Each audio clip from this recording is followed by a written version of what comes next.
Okay, hey everyone, welcome to this third CSSR webinar for the fall 2020 term. It's so good to see all of you here. This is our last webinar for this term, and so titled Religion and Otherness, the Concept of the Other and Working Towards Decolonization. My name is Sarah Wilkins-Laflamme. I'm an assistant prof here in Sociology and Legal Studies at the University of Waterloo, as well as the CSSR membership secretary. I am your Zoom master for this afternoon as usual, so any kind of technical things go through me on the Zoom. Whether that's a good or a bad thing, I'm not sure, but that's how it goes. Just before we get full started here, and I pass the mic over to our chair, Michel, I just want to mention a few things as usual for good Zoom practices. For those of you not presenting, if you could mute yourselves during the presentations to cut down on background noise. And we have 3 presentations today. They'll last about 20 minutes each, roughly or so. And then we'll have about half an hour afterwards for Q&A. And so if you'd like to ask a question during that Q&A at any point during the presentations or the Q&A, just put a little indication in the chat or write out the question in the chat, whatever you prefer. And then Michel will go through those questions during the Q&A and call you as they appear, and so that you can ask your question. Okay, without further ado, Michel, I pass the mic to you. Okay, thank you everybody for joining us today. I am Michel Foucault. I am at the University of Regina. I teach at Campion and Luther colleges, and I am the program co-chair for the CSSR. So I would add, please let us know if you have any questions about the upcoming call and our upcoming conference. I want to thank again everybody for joining us and thank our presenters today for participating. I'm looking very much forward to today's presentation on religion and otherness. We'll begin with Diana Dimitrova, who is professor of Hinduism and South Asian religions at the University of Montreal. She is author of Hinduism and Hindi Theatre with Palgrave Macmillan, Gender, Religion, and Modern Hindu Drama with McGill Queen's Press, and Western Tradition and Naturalistic Hindi Theatre with Peter Lang. Her current research is on Hindu devotionalism and reform movements, the body in South Asia, and Bollywood film. So Diana, please. Hi everyone. Thank you so much, Michelle. Thanks for having me. And I would like to thank Sarah and Michelle for organizing this and for inviting me to be part of it. It's really an honor. And it's so nice to see so many colleagues and friends. Hi to everyone. Thank you for coming. I believe that you received by email like a handout, and it is just an outline of what I'm going to be talking about. I'll be reading, in an old-fashioned way, but the handout would kind of help to organize my thoughts, and everything I'm saying is based on a chapter that I published in this book, The Other in South Asian Religion, Literature, and Film. It's an edited volume to which also Christopher Austin has contributed, and it was published by Routledge in 2014. The concepts of the other and otherness have not been central to Western metaphysical thought until the 19th century. By contrast, in the age of modernity, the concept of the other and otherness have been studied by several influential thinkers, such as Edmund Husserl, Martin Heidegger, Maurice Merleau-Ponty, Emmanuel Levinas, and others. The notion of the other has also been the subject of study by many post-structuralist, postmodernist, and feminist thinkers, such as Jacques Derrida, Michel Foucault, and Julia Kristeva. A theoretical reflection on the human condition of being or waiting for the other has also been important to the work of existentialist writers Albert Camus and Jean-Paul Sartre, as well as playwright Samuel Beckett. In the following, I will focus on the 2 major interpretations of the concept of the other, namely the phenomenological and post-phenomenological positions as represented in the works of Husserl and Merleau-Ponty and of Levinas, respectively. I shall then examine the positions of 2 important postmodernist thinkers, Derrida and Foucault, and will conclude by suggesting possible phenomenological and post-phenomenological interpretations of the concept of the other in Hindu and Buddhist thought. The phenomenological position sees the other as always intertwined and linked to the self in a subordinate relation. It describes the other according to what subjectivity knows of it. Thus, the self, it is the self that dominates, domesticates, defines, constructs, marginalizes, and others the other. This understanding of the dominant role of the self toward the other has become known as the imperialism of the same. Most influential here are the studies of Husserl and Merleau-Ponty. Husserl's notion of the alter ego has greatly influenced the postmodernist understanding of the concept of the other as the stranger within us, as the other face of the self. Similarly, Merleau-Ponty proposes a chiasmic relation between the self and the other. He argues that because of our embodied existence, it's not possible to touch without being feeling touched ourselves. Self and other are the obverse and reverse of each other. There is a divergence, écart, and disassociation, but also a chiasmic intertwining between the self and the other. The position that we may call post-phenomenological sees the other as that which resists knowledge. It is not and cannot appear and cannot be known. Simply put, the other is beyond dialectic. Thus, God exemplifies the infinite, the transcendent, the other that cannot be known or appear. Levinas has argued for the positive meaning of otherness for humanity. In his view, our relation with the other is not marked by confrontation with the other, but from our response to the call of the other. We are there for the other. As discussed later in this section, this reminds us of a similar, very positive interpretation of the other in Buddhist thought. The concept of the other is central to postmodern thought, as the others are those against whom we define ourselves. Thus, the relationship of culture and power is clearly important in the processes of inclusion and exclusion. Central to postmodern thought are the writings of Jacques Derrida and Michel Foucault. Though it is generally accepted that Derrida represents a phenomenological position in the interpretation of the other, it is important to point out that his views are more complex. Thus, in his earlier work, Derrida has been greatly influenced by Levinas. Jack Reynolds argues that Derrida's interpretation of the messianic and his emphasis on the messianic qualities of authority, as well as his insistence on the radical singularity of the other as wholly other, tout autre, have clearly been influenced by Levinas' ideas. The wholly other is undeterminable and can never arrive.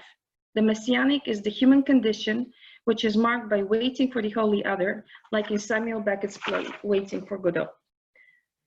In his later works, Derrida tends to represent a more phenomenological position, and he holds that the other is always part of the self, encroached on the self, and intertwined with it. Derrida calls his approach a philosophical and cultural inquiry deconstruction. Deconstruction involves the questioning of prejudices, preconceived fixed notions, of essentialist identities, as well as patterns of exclusion and domination of the other. Central to Derrida's thought is the idea of our responsibility to the other and his concern for the voices of the marginalized and excluded objects. Michel Foucault also emphasizes the oppositional relation of the self with the other and the role knowledge and power play in the processes of othering and exclusion. His major contribution has been the exploration of the discursive practices through which certain groups have been othered, as well as his attention to the regimes of truth that served as standards and criterion for inclusion or exclusion. Foucault has investigated the subtle ways through which the construction of knowledge and truth have been instrumental in marginalization and othering. He has also discussed the important role that discourse plays in our conceptions and understanding of self and other. Foucault's knowledge power discourse approach and Derrida's deconstructive questioning of the object positions of the others, together with the emphasis placed on our responsibility toward the marginalized, marked an important new era in postmodern thought. In the past 30 years, a proliferation of ideas and post-colonial theories have originated, which expose the processes of marginalization and contest the practices and discourses of exclusion of the others on the grounds of race, ethnicity, class, nation, culture, religion, gender. Thus, it would not be exaggerated to state that Derrida's and Foucault's writings have been among the most influential cultural documents of the past century. This exploration of the concept of the other would not be complete without a reference, albeit brief, to South Asian thought in the example of the Hindu and Buddhist traditions, which have become representative of South Asian thought. And when we speak of South Asian traditions, obviously we speak of the traditions that have originated in South Asia. Christianity, Judaism, Islam are very important in South Asia, but they've not originated in South Asia. That's why we usually limit our discussion to Hinduism, Buddhism, Jainism, Sikhism, and the myriad of reform traditions that have originated in South Asia. While it is not my intention here to give an in-depth metaphysical analysis of the concept of the other in South Asian thought, and while the following section is far from exhaustive, and it does not attempt to cover all the nuances of the interpretation of the other in Hindu and Buddhist thought, I would like to raise the possibility of such an approach in a different non-Western perspective. From a Hindu perspective, a post-phenomenological interpretation of the other, in Levinasian sense, would need to explore the concept of Brahman, the absolute, the ultimate reality, and Atman, self, pure consciousness, as discussed in the Upanishads, and then to trace interpretations of Atman and Brahman according to the different schools of Vedanta or other philosophical systems. The issue would be complicated by the fact that whereas the notion of Brahman would qualify to be understood in the sense of the transcendental other of Levinas and the early work of Derrida, Hinduism also knows the concept of what 19th century Advaita Shankara calls lower Brahman or Ishvara, the theistic concept of the divine, which would actually be a closer fit within the notion of the transcendental other of Levinas. Thus, in Hindu thought, we would have double transcendence of the notion of the other in relation to the self. Furthermore, the concept of Atman, the universal self, the inner breath within, pure consciousness, does not correspond to the Western concept of self. The concept of jiva, the individual soul or self, would be a more accurate designation for the Western concept of self. A further complication would be the fact that the jiva that frees itself from prakriti, material world or nature, becomes the transcendental self of Atman, thus also representing the transcendence of the self, for lack of a better term. Importantly, in a theistic and devotional interpretation, Atman longs for union with Brahman, no matter whether the position of the Vedanta school is Advaita, non-dualistic, or Dvaita, dualistic, or Vishishta Advaita, qualified non-dualistic. We should point out that Atman and Brahman are always in relation to one another, and their union is seen as the ultimate goal, moksha or liberation. This is very different from the concept of the, I quote, radical singularity of the holy other, expounded by Derrida. I would like to also point out that although the Vedanta system has become most representative of Hindu thought in the West, this would not be the only way to approach the problems raised. Further interpretative possibilities of the relation of self and other could be explored from the perspectives of other philosophical systems, such as Samkhya, Yoga, and others. A phenomenological interpretation of the other in Hindu thought, in the sense of the imperialism of the same, as this concept has been discussed by Husserl and Merleau-Ponty, and by most postmodern thinkers, would involve a discussion of dharma, or moral and religious duty, varna, class or caste, and jati, subcaste, and the issues of purity and pollution. The levels of otherness are multiple. One can be outside one specific varna, if one belongs to a different varna, outside one jati, if one belongs to a different jati, or completely outside the varna system, for instance, as an untouchable or non-Hindu. The exclusion can also be gender specific. Thus, Stri Dharma, the dharma, moral religious duty of women, is different from that of men.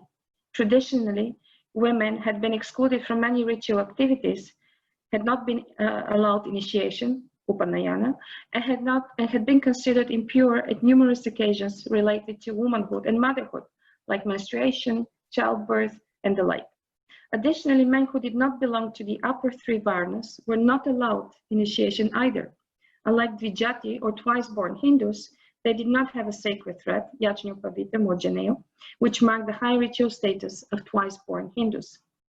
It is important to note, however, that Hindu traditions are not uniform and that the notions of varna, purity and pollution can be quite different in Bhakti, devotional Hinduism, in the Sikh tradition, and in the many reform Hindu movements of the 19th, 20th, and 21st centuries, which reject or reinterpret the caste system and the notions of purity and pollution inherent in what we may call mainstream or traditional Hinduism. Nonetheless, I would like to call into question and relativize Derrida's idea that the oppositional relation with otherness and the related processes of marginalization and exclusion are, I quote, endemic to Western thought and culture. As my discussion above shows, marginalization and exclusion are not uncommon in Hindu thought and culture as well. Both the phenomenological and the post-phenomenological interpretations of the question of the other in Buddhist thought would be as complex. For one of the central concepts of Buddhism is the concept of anatta or anatman, no self. Buddhist thought discusses the human personality as consisting of 5 skandhas or aggregates, functions or aspects that constitute a human being, and it would be difficult to relate any class group of aggregates specifically to the concept of the self in Western thought.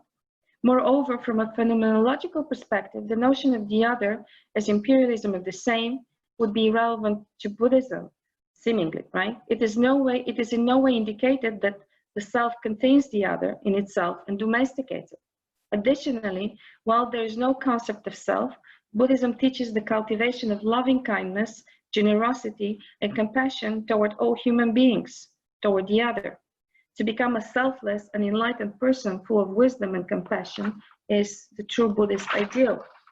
Furthermore, the post-phenomenological interpretation of the concept of the other in Levinassan's sense would run into even greater problems, as it would be difficult to find an exact correspondence in Buddhist thought of the transcendental other in the sense of Western and Hindu metaphysics. Buddhism is a non-theistic tradition, although processes of the divinization of the Buddha and of various bodhisattvas are at work in various schools of Mahayana and Tantric Buddhism. It remains the transcendence of nirvana, the ultimate goal of Buddhism, which is the release from samsara by attainment of awakening. Thus, the interpretations of the notions of the self and the other in Hindu and Buddhist thought are not uniform. While there's some common points of departure between Hindu and Buddhist thought and Western metaphysics, there are also many differences. Following the methodology of deconstruction, in a truly Derridian sense, we should emphasize that the Buddhist concept of no self and the primacy of the concept of the other, as reflected in the Buddhist ideal of loving kindness, generosity, and compassion for all the others, deconstructs the notion of the self, as well as the myriad of Western theories of the imperialism of the same. In his book, Orientalism, Edward Said analyzed various discourses and institutions which constructed and produced the entity called the Orient as an object of knowledge. He calls his discourse Orientalism. Said refers mainly to the Middle East, and his main focus is French writing about the Middle East. However, by analogy, his methodology and findings can be used to analyze similar discourses about South Asia and India as reflected in British colonial writing. A very important work here is a collection of essays that appeared in 1993, titled Orientalism and the Post-Colonial Predicament, which was edited by Carol Breckenridge and Peter van der Veer. The discursive practices of Orientalism involve idealization, the projection of fantasies of desire and degradation, the use of stereotypes, the failure to recognize and respect difference, the tendency to impose European categories and norms, and to see difference through the modes of perception and representation of the West. As Said has argued, I quote, "The essence of Orientalism is the ineradicable distinction between Western superiority and Oriental inferiority. In the era of post-colonialism, globalization, and the emergence of former colonized countries as independent and powerful nations that have become important global players, similar discourses about the West have originated in the Orient." I mean, everything in inverted commas. I don't believe in the categories Orient, whatever. Thus, in India has generated various discourses which have produced and constructed the entity of the West. The discursive practices are similar to that of Orientalism, namely idealization, the projection of fantasies of desire and degradation, the use of stereotypes, the failure to recognize and respect difference, the tendency to impose Indian categories and norms, and to see difference through Indian modes of perception and representation. For lack of a better term, we may call this discourse Occidentalism. As is typical of this type of discourses, difference and otherness are used to promote the idea of the superiority of India and Indian values. The mass media, especially popular Hindi film, have contributed significantly to the formation and spread of this discourse. We may find similar discourses in Japanese, Chinese, African, Latin American, etc. cultures and religious traditions. What we should not overlook is the proliferation of similar endogamous discourses also within cultures, with regard to different religious, ethnic, and sexual minorities within that culture, like Hindus and Muslims or Dalits, formerly called untouchables, upper and upper castes in India, Francophones, Allophones, and we heard wonderful papers on native indigenous traditions in Canada, on Islam, whatever.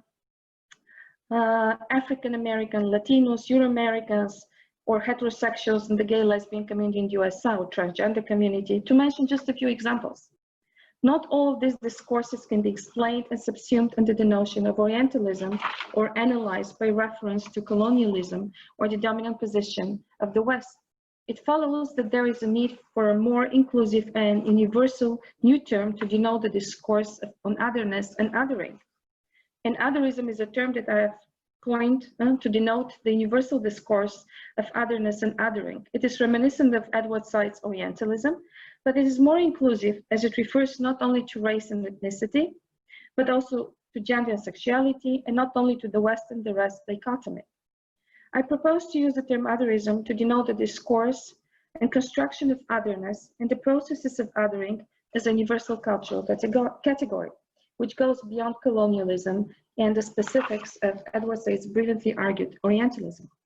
In the discourse of otherism, not just the non-West, in Edward Said's words, the Orient, but also so-called dominant cultures, and the West can be the other and be othered when stereotyped, viewed and talked about from a certain Occidentalist perspective. For instance, as I mentioned in some Bollywood films that are stereotyping the West. It is also important to bear in mind that the discourse of otherism shares with Foucault and Edward Said the insight that it's related to power. While the players may change, depending on who the speaker is, it may be the West or East, colonial nations or formerly colonized nations, Hindus, Muslims, heterosexuals, or the transgender community, men or women, who are or imagine themselves in the position of power and who are othering the other party. But in this way, they construct otherness and produce the other as different, marginal, and inferior. I would like to conclude my presentation by suggesting that religious othering should be understood as an universal phenomenon, which operates nowadays not only through military and economic domination, although it is part of it, but also through the soft power of constructing knowledge through representations in film, literature, and the media. Thus, it is important to study the role religion, literature, film, and the media play in the discourses of otherism, both in the construction and production of otherness, as well as in exposing and unmasking the ideologies and power structures behind the processes of othering. Thank you. Thank you so much, Diana. I would invite people, we'll save our questions until the end, but please, as you are listening to our presenters, don't hesitate to add a question or a comment in the chat, and then we'll return to them when we move into our Q&A. Next is Clara Joseph, who teaches in the departments of English and Religious Studies at the University of Calgary, with her specializations in post-colonial studies, literary theory, and literature and religion. Publications include 2019's Christianity in India, The Anti-Colonial Turn by Routledge, and 2008's, The Agent in the Margin with Wilfrid Laurier. And she'll be speaking today about the decrees of the 16th century Synod and India's freedom struggle. Clara, please. Hi, thank you very much. So the title of my presentation is How the Decrees of a 16th Century Synod Triggered India's Freedom Struggle. Now, post-colonial studies pride itself in whipping the colonial out of the British. But in the process, the field has fallen into the trap of viewing colonialism as primarily a British event, especially in the East, and specifically in a study of the history of India. In fact, when it comes to scholarship on India, both post-colonial studies and studies in Christianity privilege British colonization over other European colonizations and focus on regions once important to the British Raj. India in world Christianity thus has become the study of British missions in chiefly North or Southeast India. Similarly, post-colonial studies interpret Christianity in India as authored by the British and more recently the American Empire. Now, to prompt a rethinking of the field, This paper focuses on the decrees of the Synod of Diampa, 1599, to consider when and how and why the Thomas Christians, a community now numbering to about 9 million, that claims pre-colonial Christian heritage through the Apostle Thomas, how they fought against Portuguese colonization in India. I argue that the freedom struggle of India thus began not against British colonization, as is often assumed, but against the first European colonizer in India, the Portuguese, and that this struggle witnessed Eastern Christians pitched against Western Christians in a manner not often acknowledged in canonical histories of the freedom struggle. I will prove my thesis by firstly arguing that manifestly ecclesiastical decisions of the Portuguese padroado had colonial aims, specifically trade, at its core. Secondly, that assimilation was the central ideological principle that supported colonial military ambitions. And finally, that resistance to colonialism in the late 16th century and early 17th century involved reactions to ecclesiastical assimilationist policies, which had at its heart the goal of self-rule. Here's a quick introduction to the Synod of Diampa, and I'm going to quote. Synod of Diampa, council that formally united the ancient Thomas Christians of the Malabar coast of southwestern India with the Roman Catholic Church. It was convoked in 1599 by Alexio de Menezes, Archbishop of Goa. The Synod renounced Nestorianism, the heresy that believed in two persons rather than two natures in Christ, as the Indians were suspected of being heretics by the Portuguese missionaries. The local patriarch, representing the Assyrian Church of the East, to which ancient Christians in India had looked for ecclesiastical authority, was then removed from jurisdiction in India and replaced by a Portuguese bishop. The East Syrian liturgy of Adai and Mari was purified from error, and Latin vestments, rituals, and customs were introduced to replace the ancient traditions. The forced Latinization and disregard for local tradition were accompanied by violence and led to schism among Thomas Christians by the mid-17th century.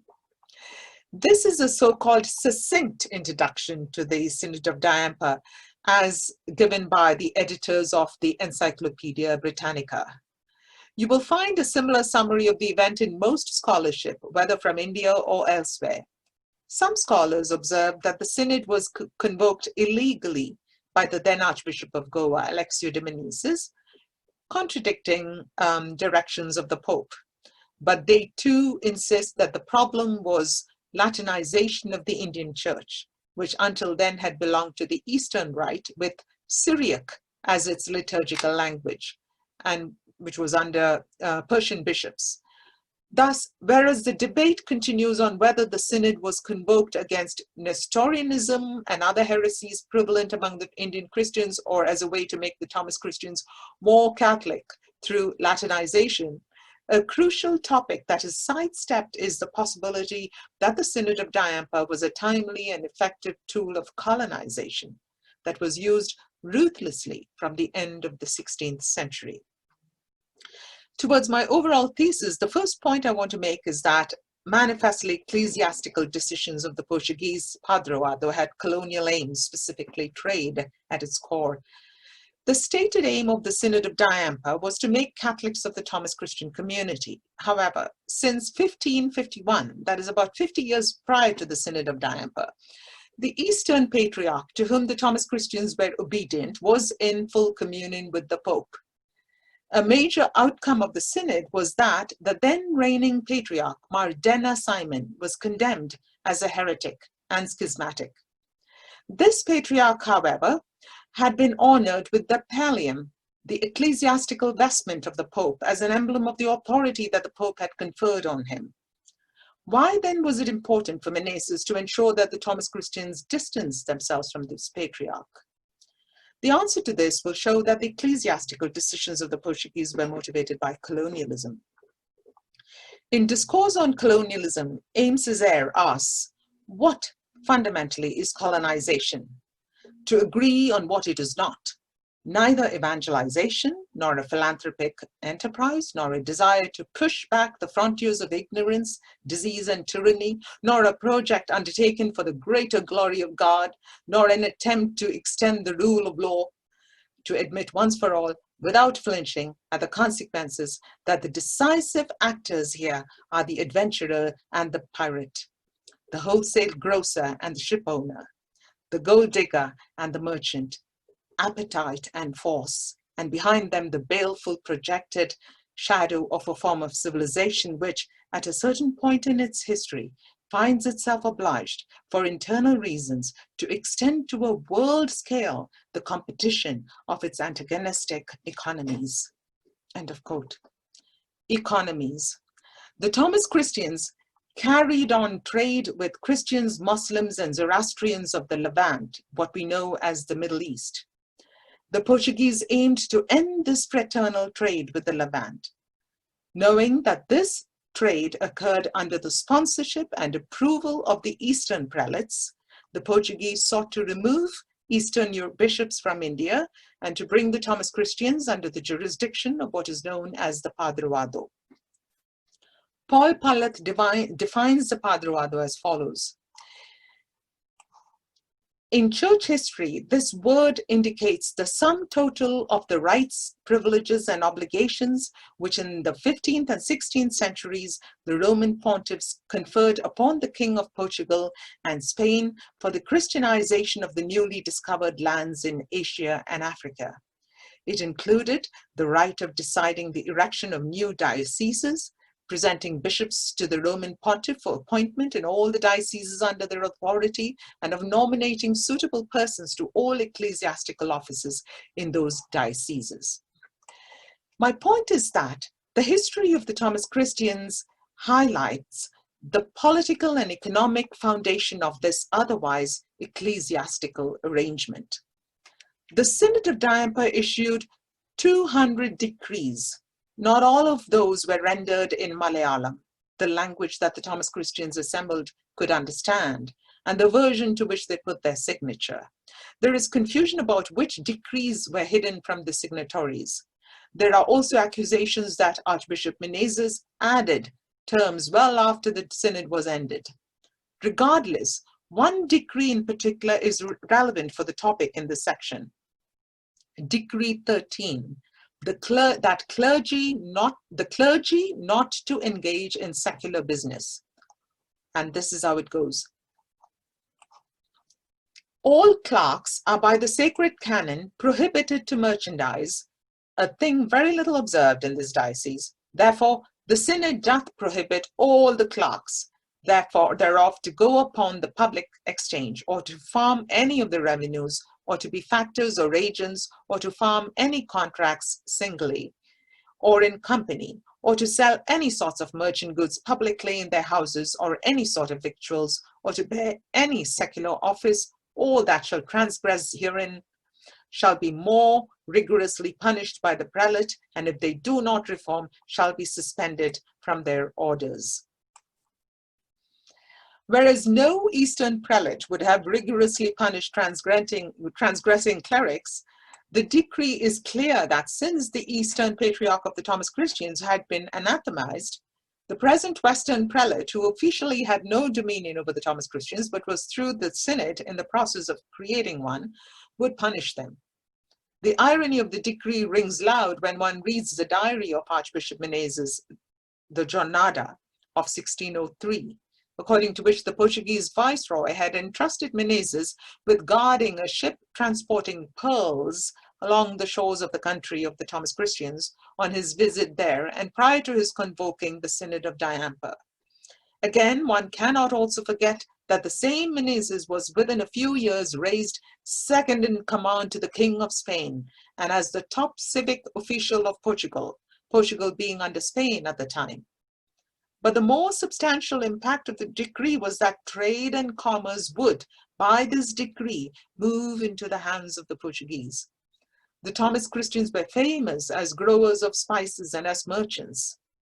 This decree ensured that the Archbishop of Goa and his viceroy would have the final say on their business, as they did on the Carrera da India, the India run, which was dominated by the Indian Armada, or the annual fleet dispatched from Portugal to India.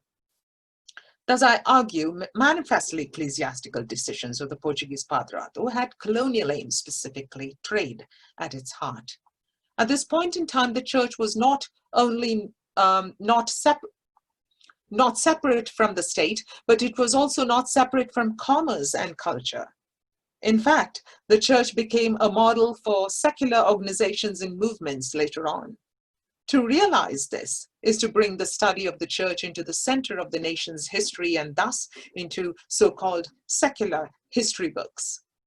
The second point I want to make is that assimilation was a central ideological principle and that it supported colonial military ambitions.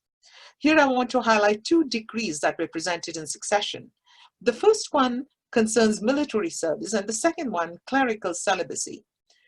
Decree 15 of the Synod of Diampa reads, "No ecclesiastic to receive pay for military service."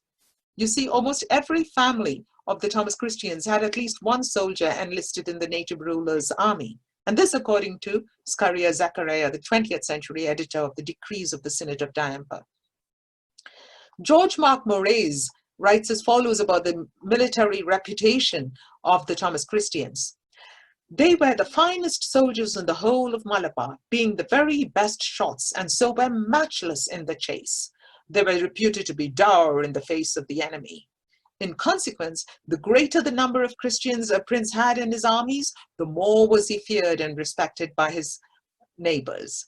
It was for their prowess no less than for their loyalty and their truthful nature that the princes cherished their presence so much.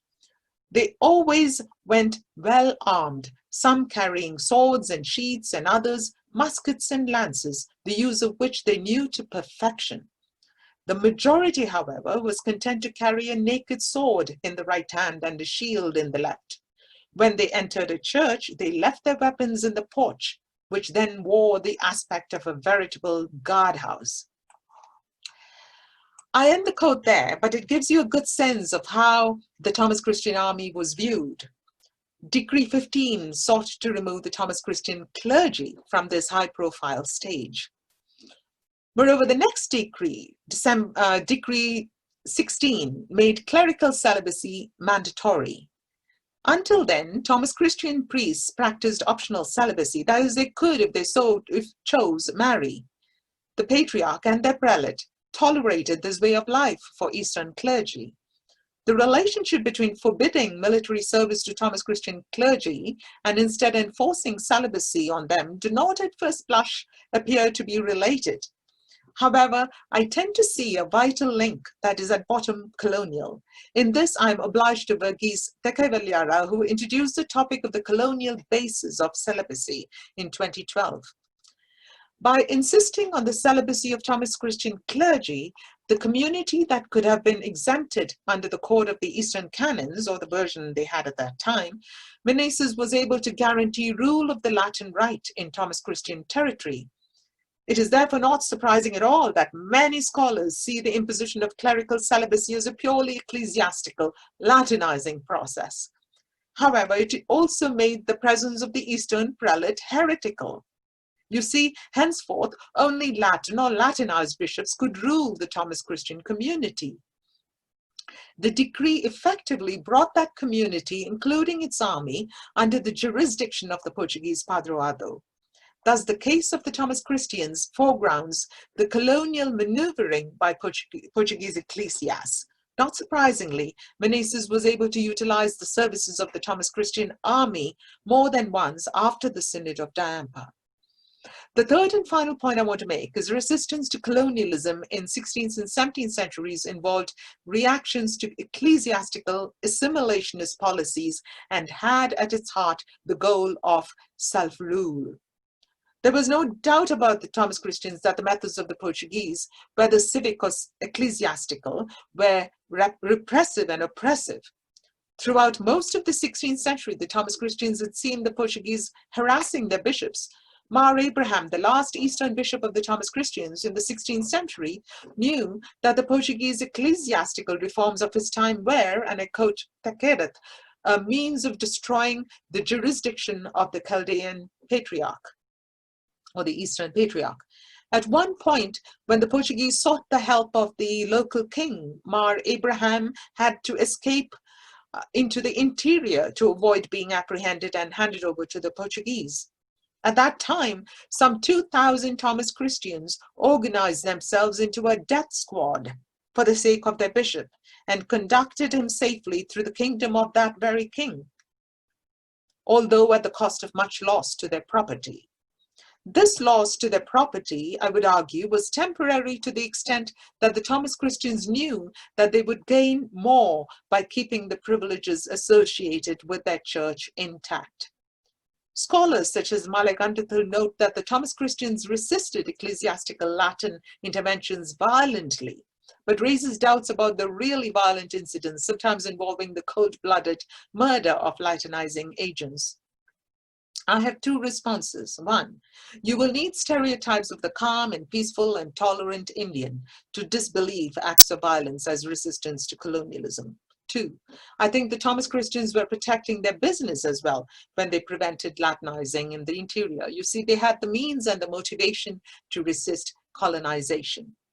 Scholars have noted that the decrees of the Synod of Diampa are a repetition of the decrees of the Council of Trent, the Fourth Lateran, and Florence.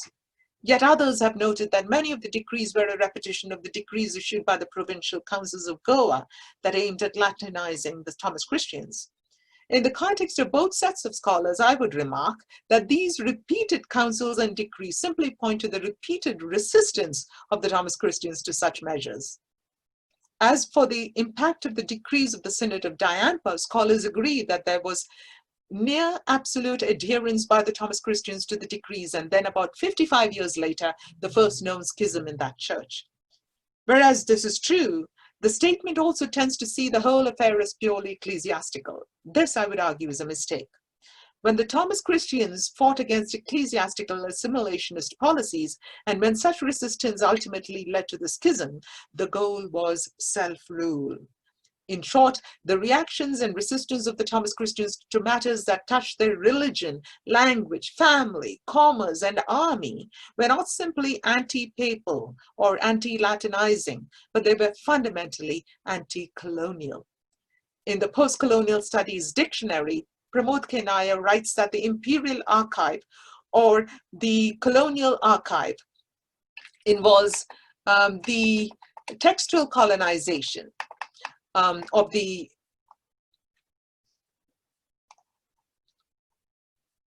give me one second here. The textual colonization of the world. I agree with him. But I will also observe that this colonial archive is being used by scholars to strike back against that kind of textual colonization. Thomas Christian scholars are using the colonial archive to resist. The decrees of the Synod of Diampa were never approved by the Pope, yet they have found their way into the recent Code of Canons of the Eastern Church. In this sense, Pramod K. Nair's colonial archive continues to have textual and material impact. Using the very same archives, however, Thomas Christian scholars such as Xavier Kudapara are striking back. In conclusion, the freedom struggle of India began not during the British colonial period. It began when the first colonizers stepped on the shores of India in search of, in the words of Vasco da Gama, Christians and spices. He came in search of Christians and spices. The decrees of the Synod of Diampa and reactions to it and other similar policies of the Portuguese colonizers are topics that are yet to enter books on the freedom struggle. Thank you. Thank you so much, Clara. Next is Sandra. Sandra is working on her PhD in interdisciplinary humanities at Concordia University, where she studies contemporary witchcraft. She's author of Assembling the Moral Poetics of Sleep. Her presentation today deals with communication with the dead in contemporary North American witchcraft. Sandra, thank you. Thank you. I'm going to go right ahead and share my screen so that I can get out of the way. Can everybody see that? Yeah, looks good, Sandra. Great, excellent. Okay, so something completely different. I hope this finds some point of communication with the other presentations. Right, I'll get right into it. So I'm speaking of witchcraft today and witches. In particular, my research, I'm studying interdisciplinary humanities at Concordia University. I'm a PhD candidate. And my research cuts across the lines of media studies and anthropology and fine arts. So this is really very interdisciplinary, what I'll be presenting on. Religion comes into it as well in the anthropological component mostly. Alrighty, so first, before getting into the specific practices of witchcraft that I'm going to present on, it helps to contextualize who a witch is. So this is such an umbrella term. And really, I use this word in multiple contexts. I don't have one single definition of what a witch is. I don't think anybody does. But just a few comments on who I'm talking about when I talk about witches. So I really see witches as existing between history, fiction, contemporary society, and religion. So you see witches invoked in politics, you see witches invoked in, you can go to fairy tales, or you can look at historical instances of witches, such as the European witch hunts of the 16th and 17th century, when people were accused of witchcraft and hunted for it, which is a practice that still goes on today in parts of the world. And there are various laws that have to do with witchcraft as well, even in Canada. Mostly I look at witches who self-define as witches, so not necessarily hunted witches, but witches who are practicing witchcraft as a religion or more of a spirituality, or even kind of a diffuse political identity. These are usually women, non-binary folk. I know a few men as well. So a witch is both a feminist icon and a reviled villain. If you have more questions about who the witch is, we can talk more about that during the question period. I really love this definition of witches and witchcraft by Peter Gray, which really brings me into sort of the theme of this conference and this webinar, which is otherness. The witch is very much an other. So Peter Gray writes, "What is witchcraft?" And for context, Peter Gray is a practicing witch. He's not a scholar. He's a witch, a writer, and a publisher. So he writes, "What is witchcraft? The answer is simple. Witchcraft is the work of the enemy. Witchcraft is the sex that other people have. Witchcraft, the drug that other people take. Witchcraft is the rite that other people perform. Witchcraft is the magic that other people do. Witchcraft is the clothes that other people wear. Witchcraft is the words that other people speak. Witchcraft, the goddess they venerate." So there's really this sense of otherness implicit in who the witch is.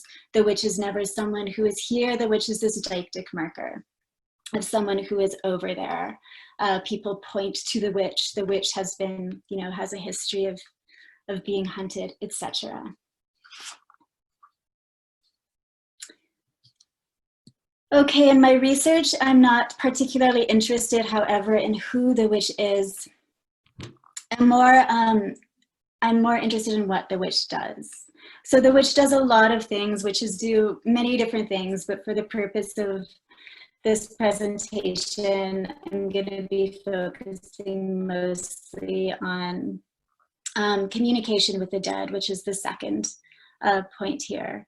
But here's some things that witches do, and we can see these practices such as divination, mediumship, or casting spells as methodologies that we can take into other arenas of study, which is what I do in my research. So I look at, okay, how can a practice such as divination or mediumship or spell casting be carried into our work, for example, as researchers?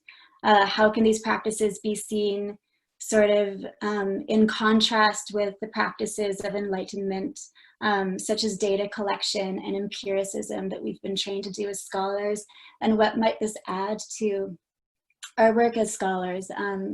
I would say that it definitely has a decolonial effect in that knowledge is a type of colonization, and the knowledge of witches is really a counterpoint to that. It's a counterpoint, so practice like divination or speaking to the dead stand outside practices that might involve proof or that might involve data collection as a way of proving the knowledges that we adhere to in academia. So I'm interested really in how these different, and how witches create knowledge in the world, and how we as critical thinkers and scholars can sort of adapt these practices or work with them. So I see these also really as day knowledges and night knowledges. So on the one hand, the knowledge of the academic institution, it has been built largely on the Enlightenment, stretches sort of the perfection of knowledge. Even codified religions have a sort of perfection of what they consider to be knowledges or theologies, whereas witchcraft is inherently messy. It's inherently uncodified. And this is what I find really fascinating about it, which is look into the mysteries and live in the mysteries. So without trying to break the mysteries open or put them into the light of day necessarily. All right, so in my work, I work mostly, and I'm just gonna flip through these quickly, mostly with various media of witches. So what kinds of tools do witches work with? What kinds of techniques do witches work with? So one of the things that I'm really interested in is mirrors. So witches' mirrors. Witches work with black mirrors, crystal balls are maybe more familiar to you. Mirrors and sort of reflection. Witches use mirrors more as portals rather than as you know, reflective devices to look into, which gives us another way to look at what reflectivity is as a philosophical tradition, for example. I also look into potions and fluids. So fluids such as blood, potions, ectoplasms. How do witches work with the world in a fluidic way? And how do they construct knowledge that is living? And that is sort of double-edged. So witches work with poisons and they work with elixirs. The knowledge of witches isn't always a benefic knowledge. It can be malefic as well. And so I look at potions.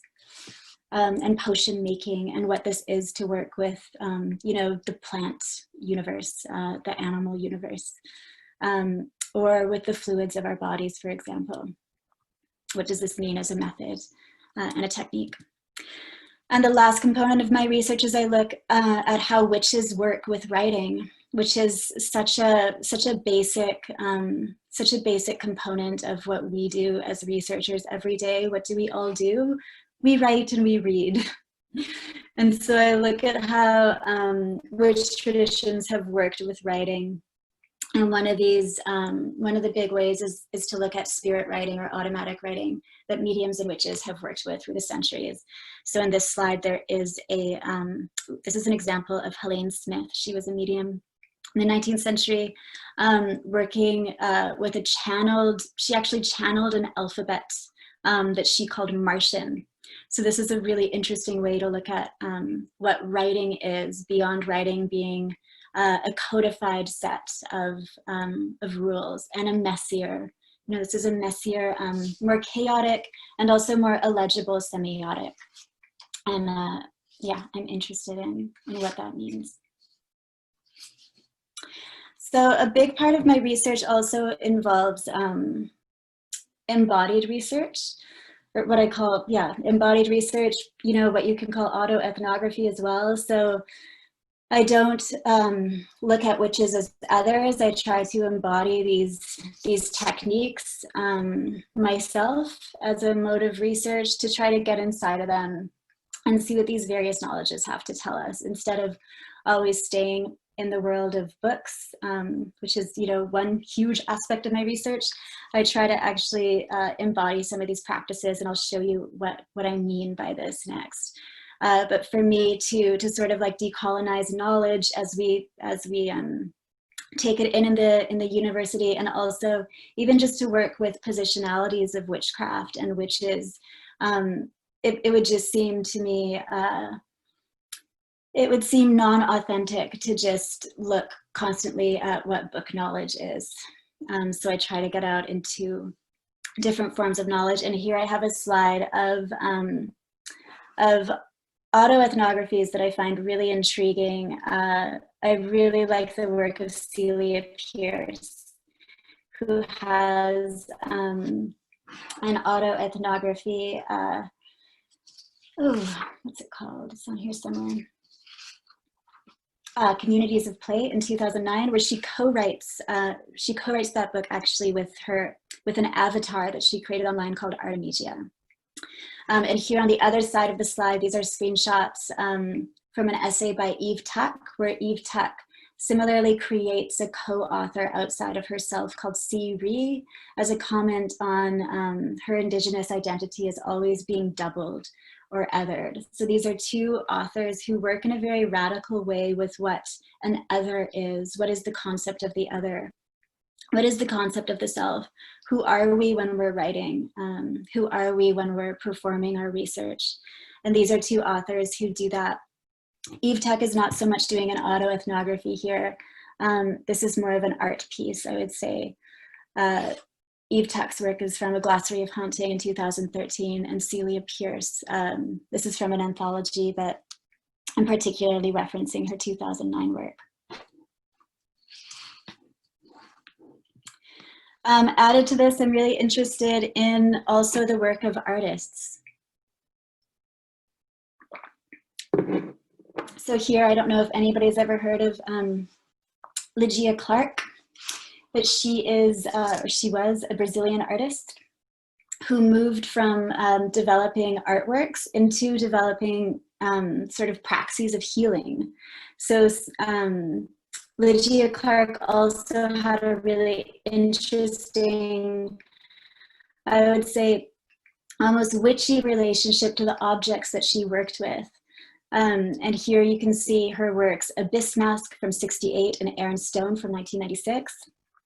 So she would work with what she called relational objects, such as pebbles. Relational objects could be really anything: plastic bags, little seashells, seeds, and mirrors, and gloves that she would use with participants to help them have a kind of different sensorial experience that she felt was healing. So this is something that is also very interdisciplinary work that she did that sort of really straddles between these realms of our relationship to objects, our relationship to knowledge, our relationship to healing.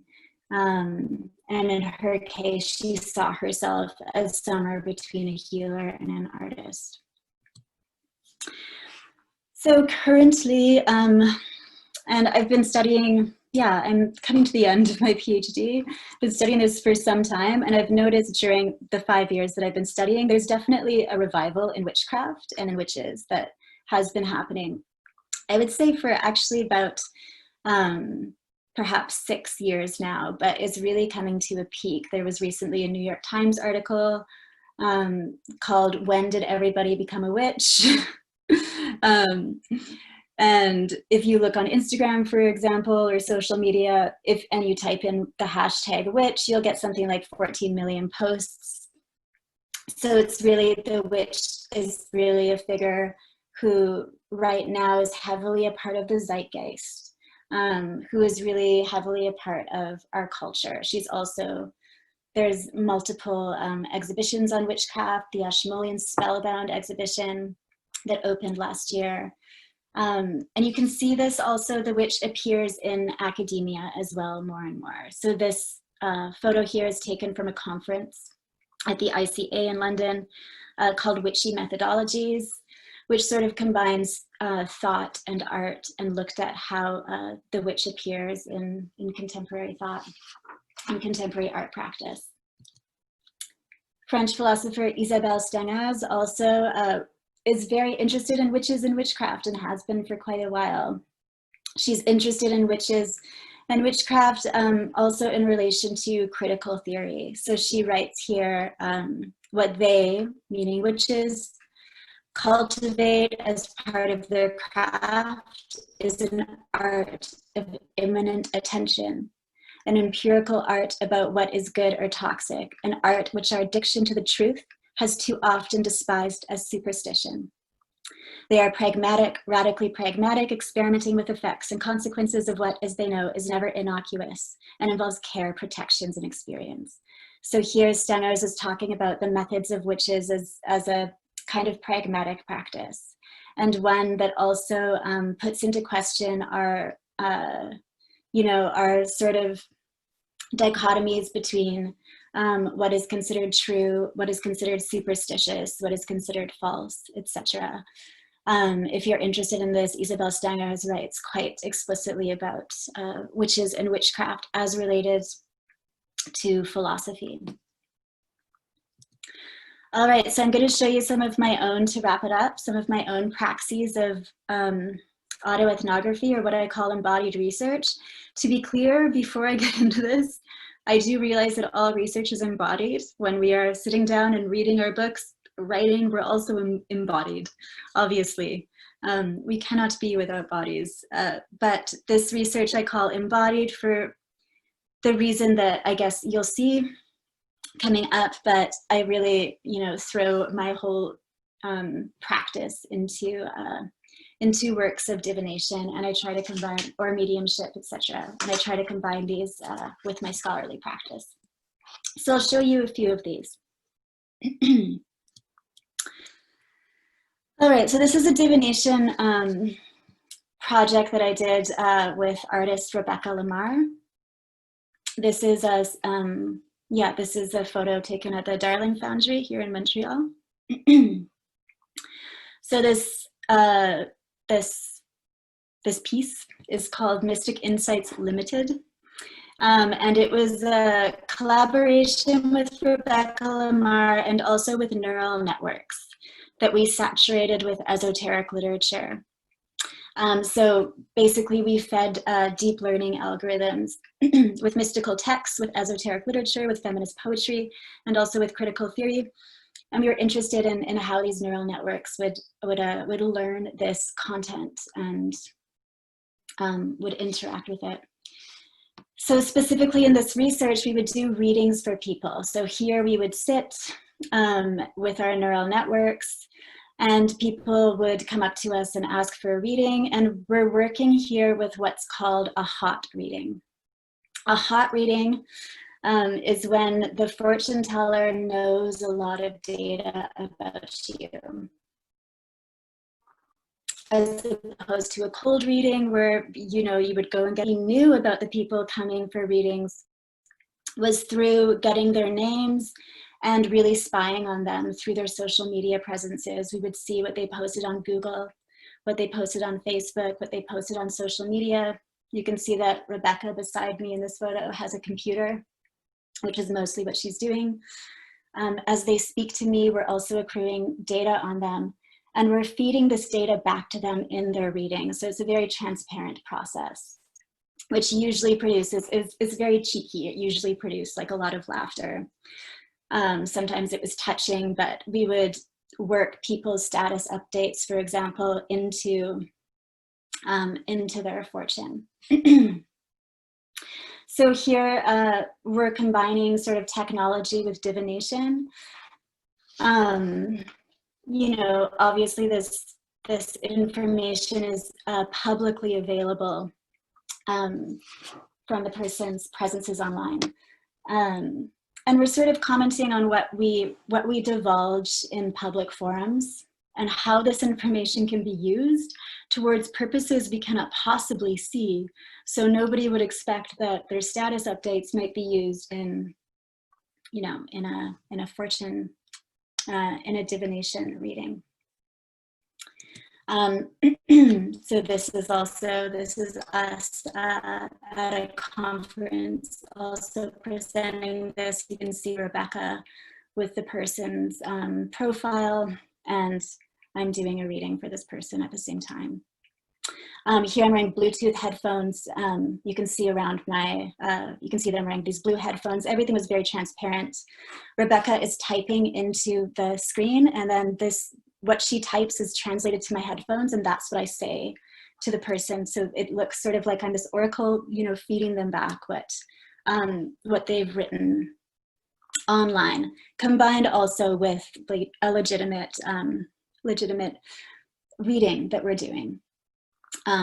So I put legitimate in quotes because this is sort of meant to play with ideas of what legitimacy is. This is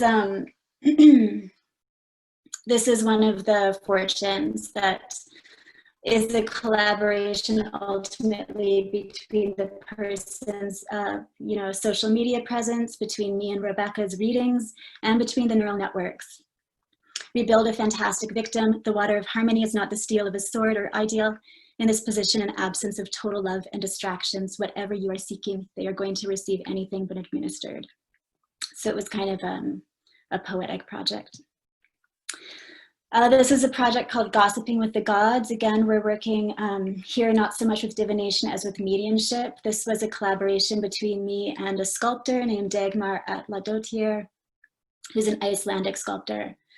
And she made this device sculpted to my finger that we called a god nail. And with this god nail, I would compose automatic writing in a state of mediumship or spirit writing. So again, this crossed kind of multiple realms of art and divination. And eventually sort of was a comment on what writing is, like where does writing come from? Who has the authority to write? What kind of writing do we deem illegible and illegible? And how can we create different kinds of documentation? This is really sort of a riff off of 19th century mediumship, where mediums would connect with spirits and they would produce reams of writing, reams and reams and reams of writing that nobody really reads and that can't really be read. So these types of writings that, and here, this is sort of a more legible example of what I was producing, but a lot of the writing of mediums is really a kind of nonsensical data that is produced, or a sort of more poetic kind of data that is produced. And again, I'm interested in these axes of what is provable and what is not provable. So in this case, just like with the automatic writing of mediums, we cannot prove the existence of ghosts or spirits. We cannot prove the existence of entities that we cannot technically, empirically sense, but that does not mean they are not real in a way. And we could debate probably for a while about what real means. But however, in my work, I hope that I still am able to produce systems of relationality, systems of curiosity, and systems that are crafted, like witchcraft is a huge part of what witchcraft is. And that can nonetheless be, interrogated and evaluated. This is the last piece that I'm going to show. This is a piece called Automatic Thanatos, where anybody can employ this technique. Actually, it's really fun. You write, if you have research questions, you write them on one side of the sheet, turn the sheet over, and then sort of interact with these questions on the other side of the sheets when you don't see what the question is. This sounds sort of clunky to explain, but if you're curious about it, you can ask me later.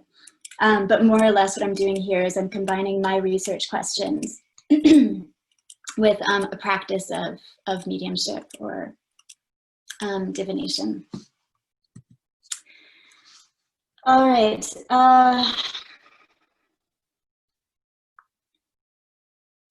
So with these projects of embodied research, we're in I physically embody witchy techniques, or techniques of the witch who has been described as, a constant other.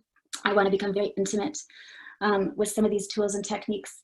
And I hope to ask a variety of questions through them, such as what work does the witch do within contemporary culture, religion, and thought?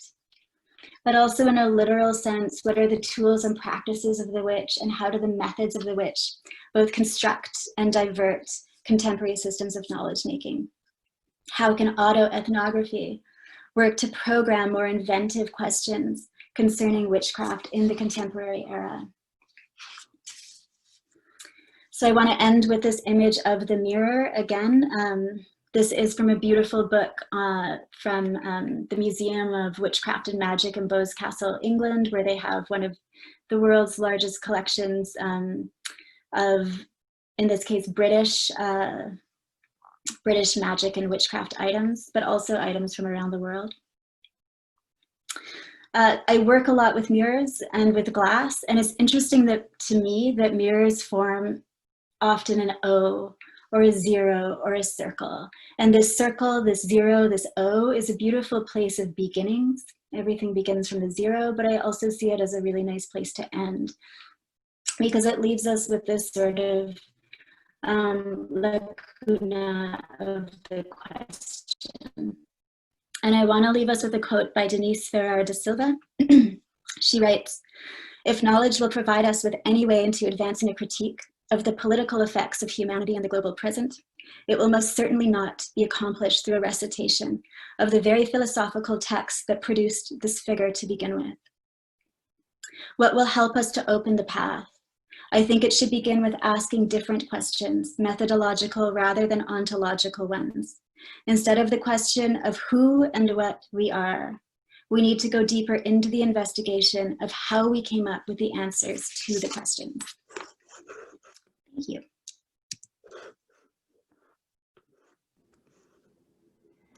Thank you so much, Sandra. I really appreciated that. And thank you to everyone.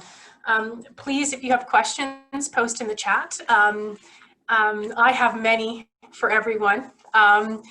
Chris, I believe you have a question for Diana, so we'll start with that, if that's all right.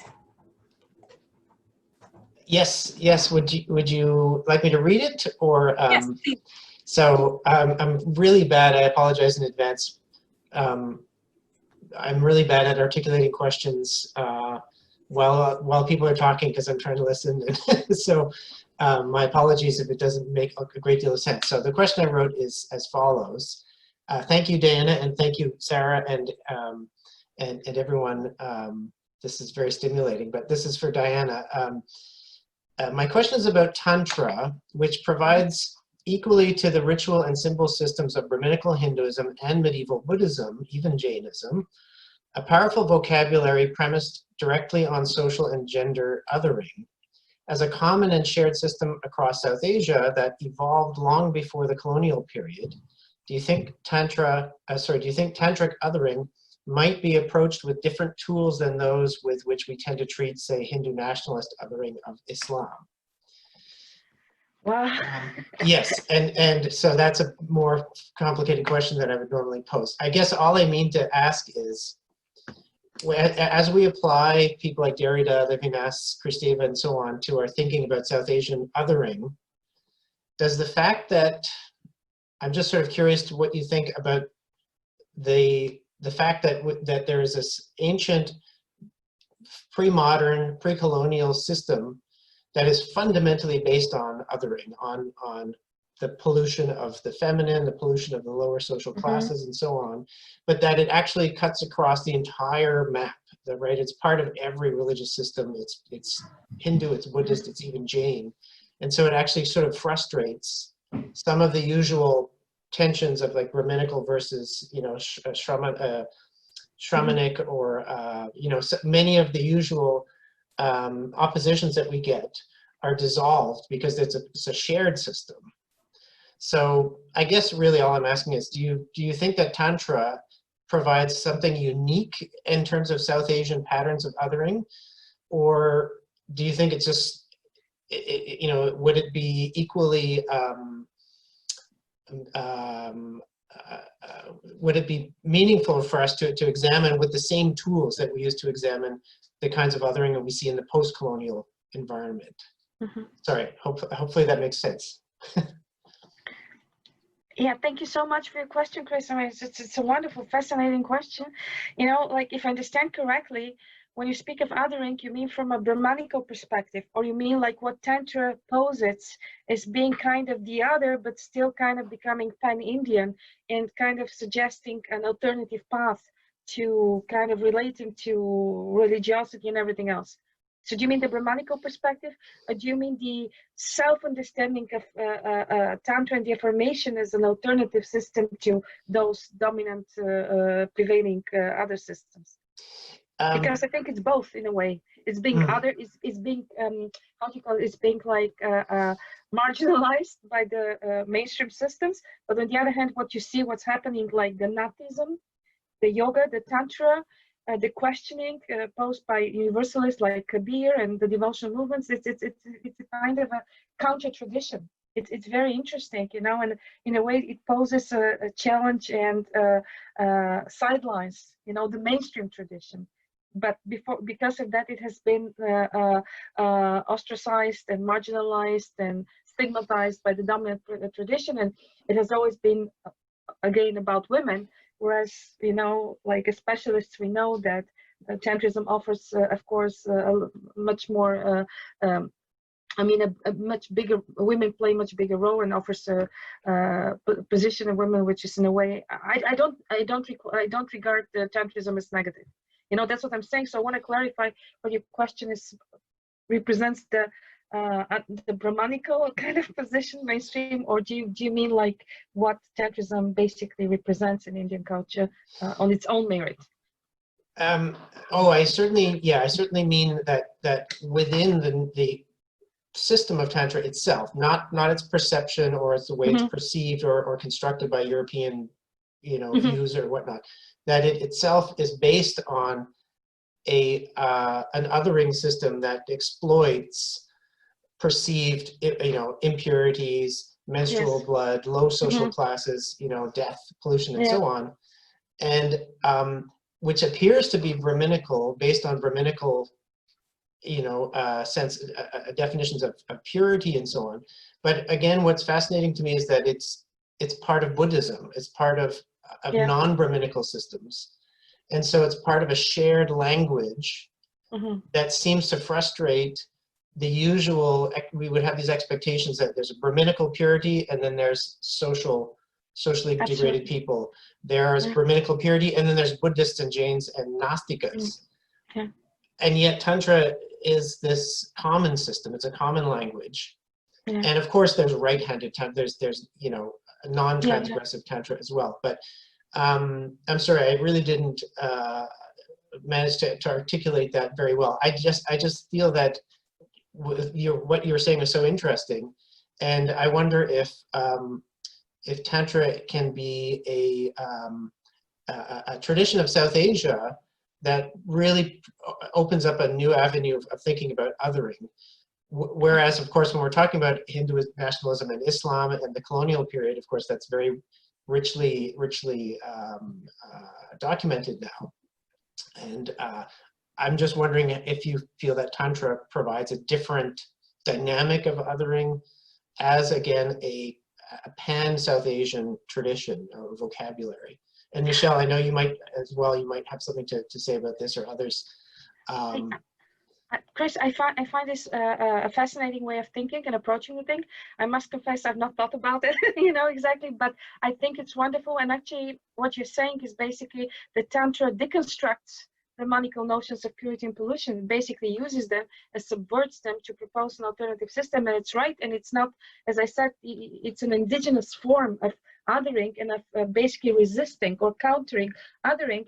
And it's very important that also Sufism later on, you know, through Nazism, whatever, also permeates the system. So there you go. Because the way I see it is, if we focus only on the dichotomy, the West and the rest, you know, we kind of remain oblivious to all the tensions that remain within the culture. Like, as you mentioned, Hindu nationalism, Islam, and all the other things. It seems that Tantra already speaks this language, this unifying language, and in a way it is an interesting way to propose it, and it doesn't have to be left-hand Tantra.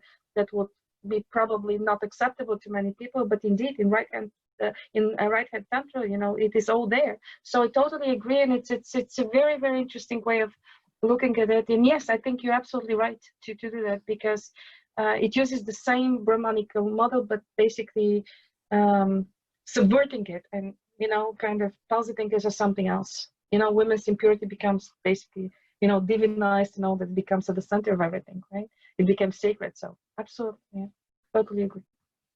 Thanks for your question. Thank you. Thank you.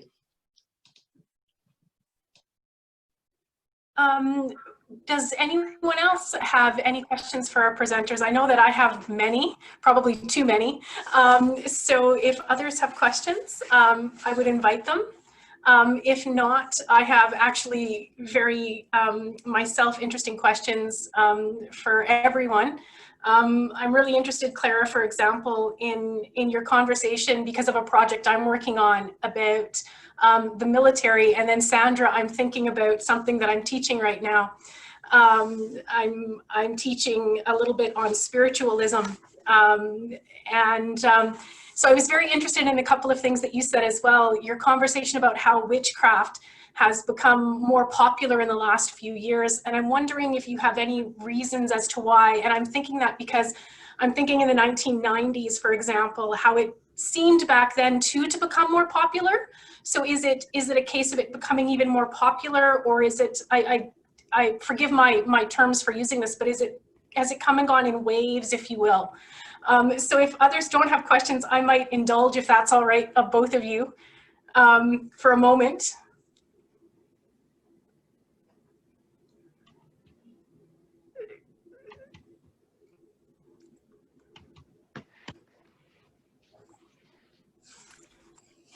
I think that question was to Sandra, is it?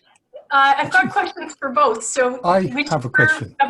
Oh, please, Abraham. But please. you go ahead and get your please. question. Mine is a little conceptual and perhaps even confusing. But I guess it's directed to Diana, and it's about the notion of other.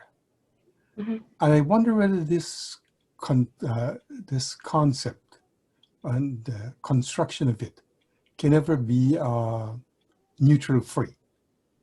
In other words, is there any way to use this concept without having a bias? Yeah, so that's my question.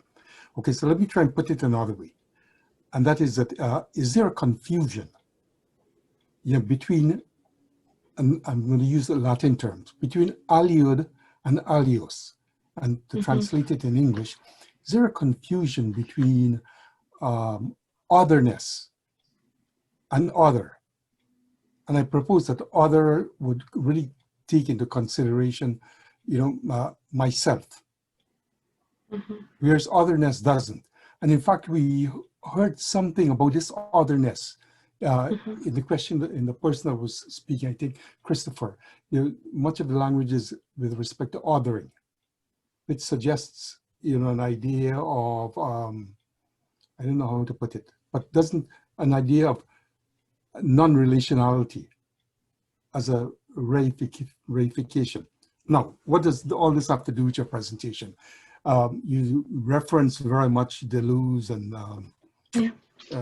some, the West and the post, modernist thinkers.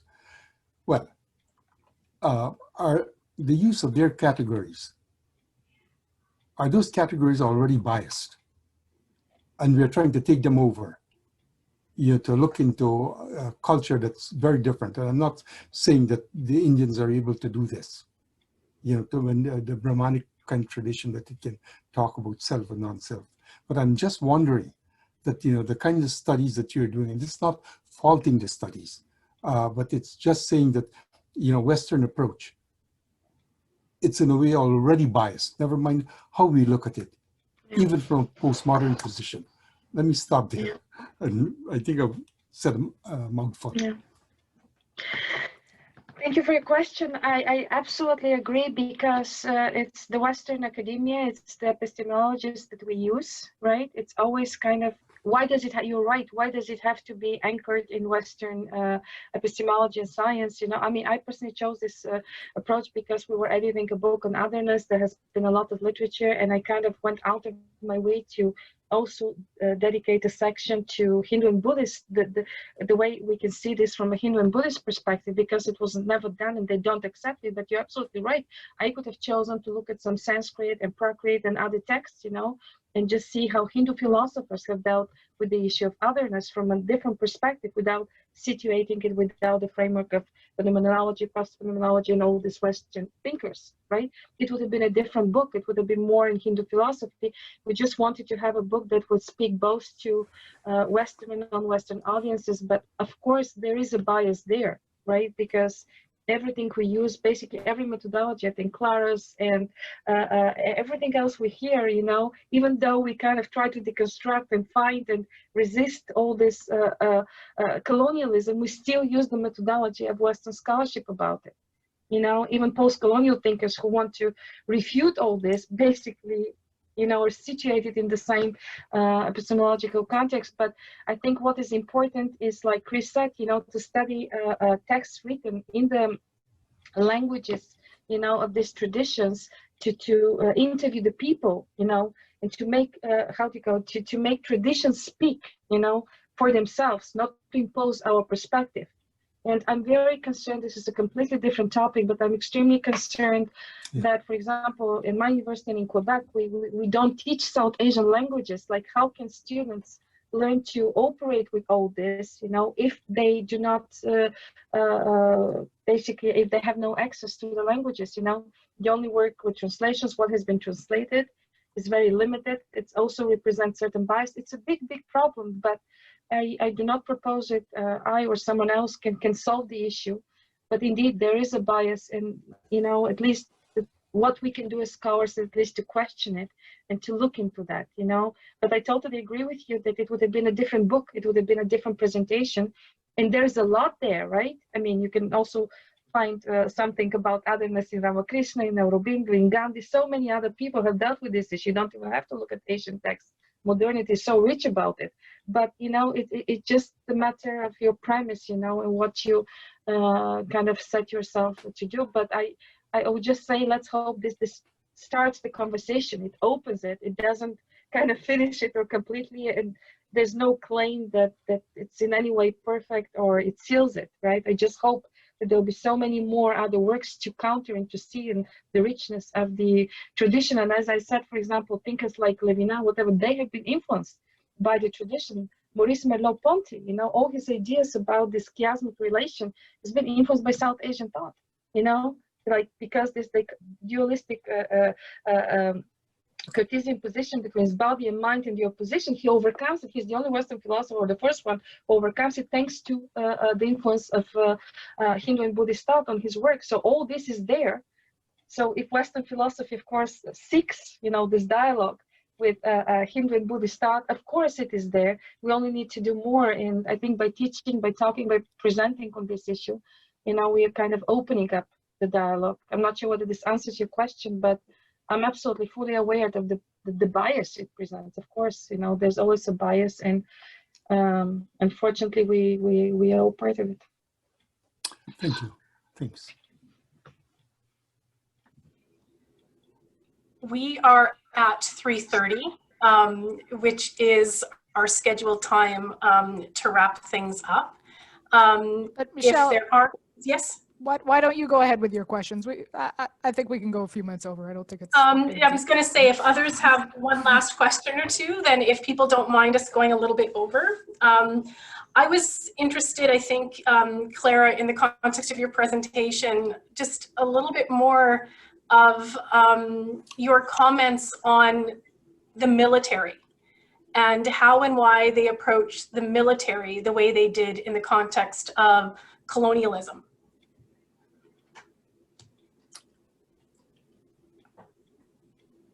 Yeah.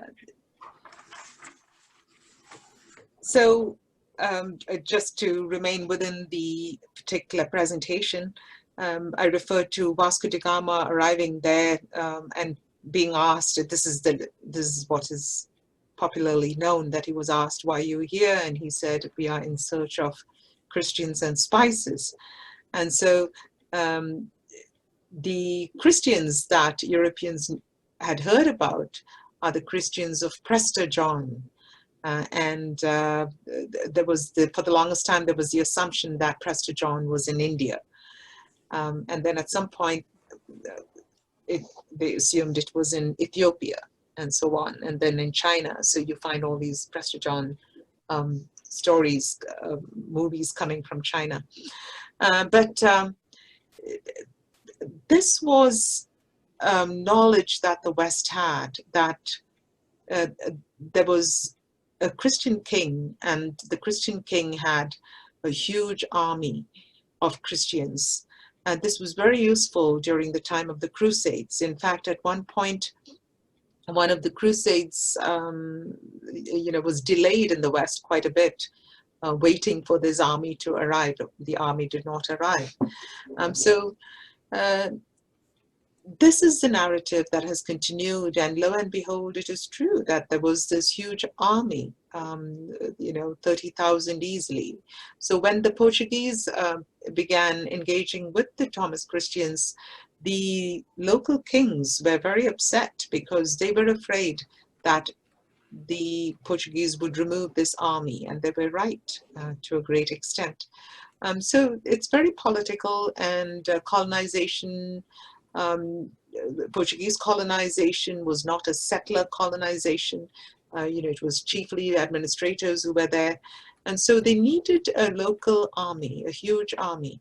And if these are Christians, then they could be brought to obedience. And so there was this mixing of military and army. That was the, in sum and in general, that was the entire motivation. Thank you so much. Does anyone have another question? I don't want to monopolize our conversation by any means.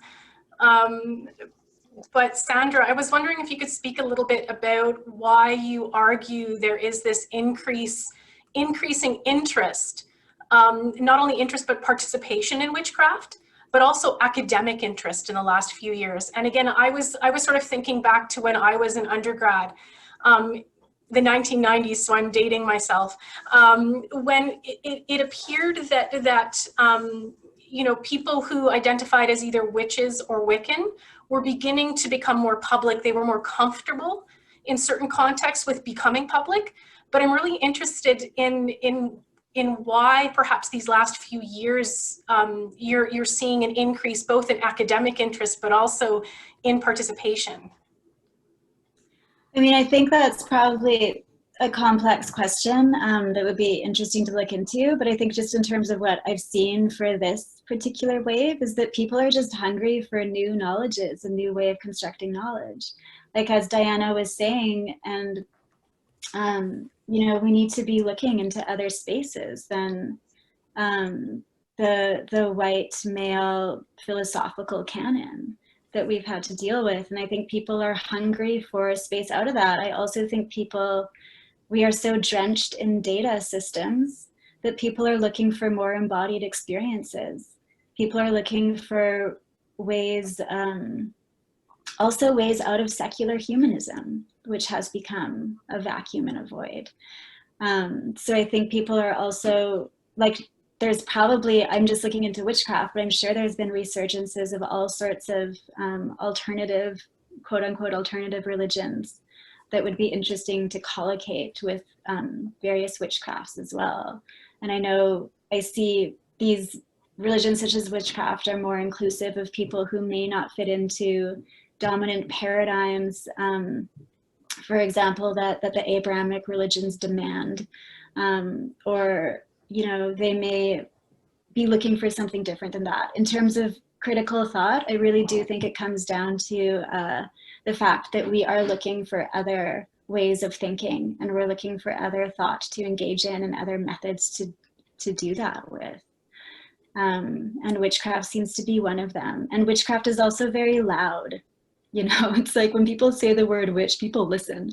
So I think there's a lot of other things going on as well, but witches and witchcraft is always the loudest thing that you'll hear, because the witch is such a powerful figure to invoke, whether negative or positive. The witch is like on a high decibel range.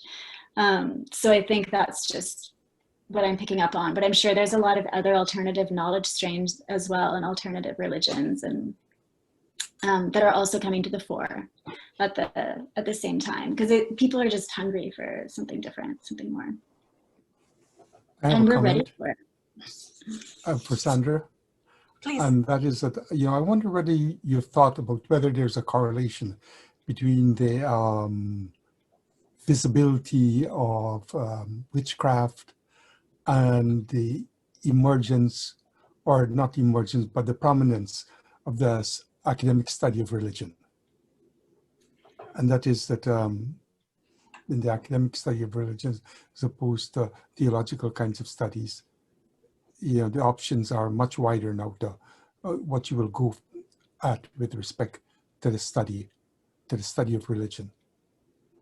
Yeah, I mean, I hope there is. I would love to see more witchcraft scholars in religion proper. I know that, like, for me, I'm a PhD candidate, and I know that the director of my program directly steered me away from going into religion because she told me it was going to be too conservative of a department for me to ever get a job in as a witchcraft scholar. So I think that your question I would ask to all of you instead of to me. But, you know, I'm happy to be here. I'm happy to be included in this space. I think it's great that you're including someone who's working on witchcraft in this space. I don't know if there's not a lot of religion conferences that I'm invited to partake in. However, mostly anthropology would be the closest that I would come to it. So, but I would love to see that. I don't know, that's something that you would know more about than I, though. Like how. No, but you can come and present it at the Eastern International region of the American Academy of Religion. I'm the vice president-elect, or president. I'm the vice president of the president-elect. So I'll create a space for you. Excellent, thank you. I mean, I hope there's more focus on witchcrafts, like in multiple spaces. Yeah. And I think like witches are everywhere.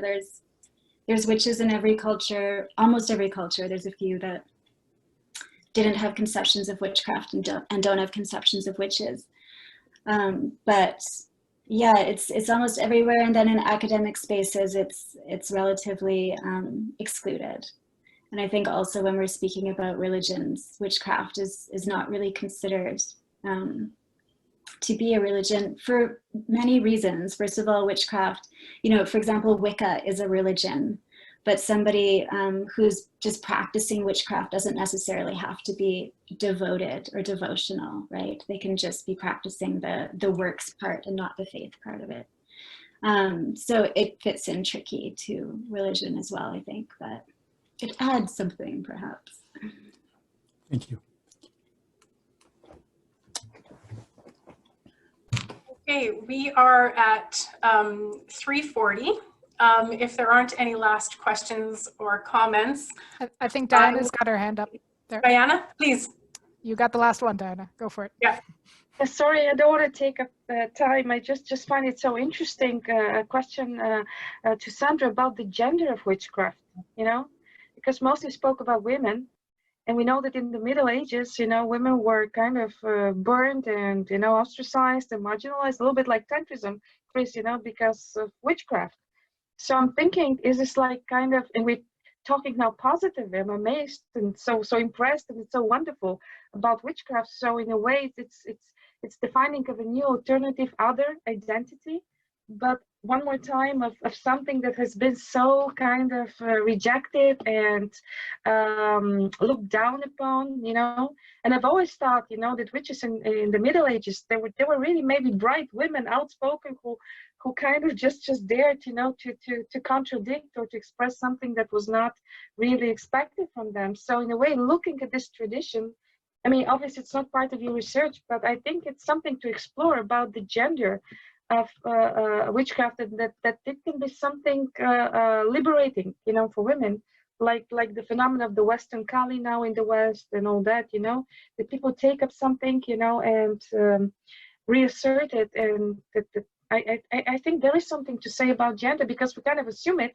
that it's witches are women, but have we ever asked ourselves why, and all the connotations that are, related to it. I just think, otherness at a very different level, in terms of, just the question or a comment, for you, Sandra, Yeah, I think that's a huge part of witchcraft studies is gender studies, for sure.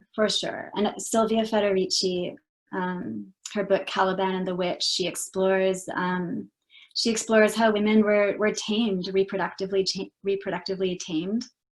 Our bodies were colonized at around the same time that mass colonization was happening around the world, at around the same time the transatlantic slave trade was happening, at around the same time the European witch hunts were happening.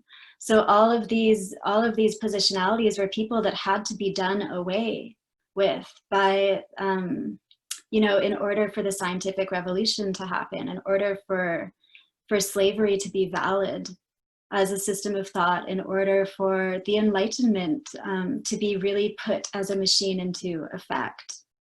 Silvia Federici talks about this at length, and gender is a huge part of it. So on one part, she's talking about Caliban, who's a character in Shakespeare's play who represents sort of the colonized other. And on the other part of this is the witch, which is often a female identifier, and Silvia Federici estimates that around tens of thousands of women, actually no, she says around hundreds of thousands of women were killed in the early modern period during the witch hunts. And these women were not witches per se, as we think of witches, right? They were, this had a lot to do with land disputes.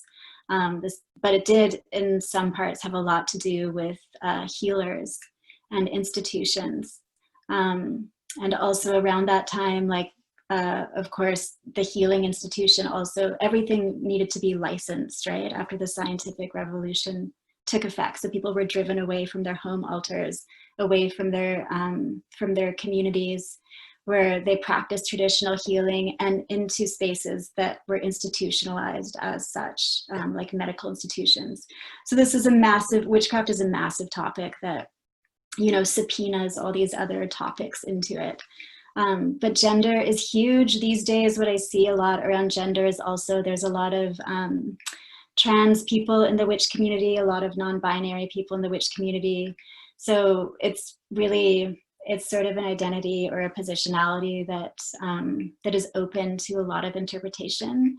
And I think part of that is because, you know, the witch as an icon has been so hunted that people, that it's gained a lot of power in that way as well, if that makes any sense. But it's gained power through being subversive, and then, you know, can be carried through history as such.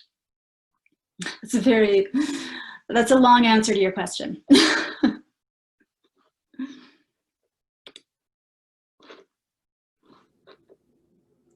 Okay. Thank you. Okay, everybody, we have a comment from Florence, and thank you, Chris. Your internet connection, you said, it might be giving out shortly, so we just want to take a moment and say thank you for attending. It was lovely to see you. And Florence, thank you very much for your comment, and for your comment on presentations and comments. I would also echo that. Thank you to everyone for your wonderful presentations and for your participation in this webinar. I will take a moment personally to thank Sarah for organizing these and serving as our brilliant webmaster, far more talented than I could ever be at Zoom. I told students this morning, I thank them for their patience. I'm not so good at it. And so thank you to Sarah. And perhaps, Sarah, I will sort of hand things over to you to wrap things up, if that's all right. Yeah, thanks again. Lots of thanks. Thanks to you, Michelle, for chairing, and to the 3 great presentations today, and to all of you for taking part in this webinar series this fall. It's been for me, it's been a nice break from just working on my own in my apartment. So it's good to see all of you. And stay tuned. We're going to have more webinars next term in the winter. We're planning the schedule out now, so we'll send out info at the start of January for that. And it'll be a similar format, kind of at the end of the month, have a Zoom webinar that you have to sign up for on Google Forms. And so we'll send out more info, but if we don't see you before then, have a great holiday, end of term, and yeah, we'll hopefully see you all in the new year. Take care. Thank you very much. Thanks, everybody. Thank you, everyone. Bye. Thank you. Thank you. Thanks. Bye. So